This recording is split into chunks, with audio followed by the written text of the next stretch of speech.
ಜಯಸಿಂಹ ನಂಜುಂಡ ಆಗೋದಿಕ್ಕೆ ಇಷ್ಟು ವರ್ಷ ಬೇಕಾಯ್ತು. ಆದ್ರೆ ಈ ನಂಜುಂಡ ಜಯಸಿಂಹ ಆಗೋದಿಕ್ಕೆ ನಾನ್ ಜಯಸಿಂಹ ಆದ್ರೆ ನಿನ್ನ ಗತಿ ಏನಾಗತ್ತೆ ಅಂತ ನಿನಗೆ ಗೊತ್ತಲ್ಲ. ಹಾ ಹಾ ಹಾ ಹಾ ನಿನ್ನ ಜಯಸಿಂಹನಾಗ್ ಮಾಡಿ ಆಮೇಲೆ ಸಿಂಹದ ಬೇಟೆ ಆಡ್ತೀನಿ. ಈ ಸಿಂಹದ ಬೇಟೆ ಆಡೋದಕ್ಕೆ ನಿನಗೆ 100 ಜನ್ಮ ಎತ್ತಿದ್ರೂ ಸಾಧ್ಯ ಇಲ್ಲ. ಅದಕ್ಕೆ ಜಯಸಿಂಹ ಮೇಕೆ ಕಟ್ಟಿದ್ದೀನಿ, ಜೊತೆಗೆ ಮೇಕೆ ಮರಿನೂ ಕಟ್ಟಿದ್ದೀನಿ. ಅದು ಮಿಯಾ ಅಂದ್ರೆ ನೀನ್ ಬಂದೇ ಬರ್ತೀಯ. ಅಣ್ಣ ಅಣ್ಣ ಇವನ್ ನನ್ನ ಮಗುನ ಬಸ್ಸಿಂದ ಹೇಳ್ಕೊಂಡ್ಬಂದು ಇಲ್ಲೆಲ್ಲೋ ಇಟ್ಟಿದ್ದಾನೆ. ಇವನು ನೋಡಿದ್ರೆ ನಂಗೆ ಭಯ ಆಗ್ತಿದೆ. ನೀವ್ ದಯವಿಟ್ಟು ಬೇಗ ಬನ್ನಿ ಅಣ್ಣ, ಬನ್ನಿ ಅಣ್ಣ.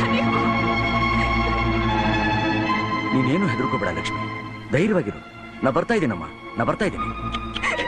ನಿನ್ ತಂಗಿ ತುಂಬಾ ಭಯ ಪಡ್ತಿದ್ದಾಳೆ.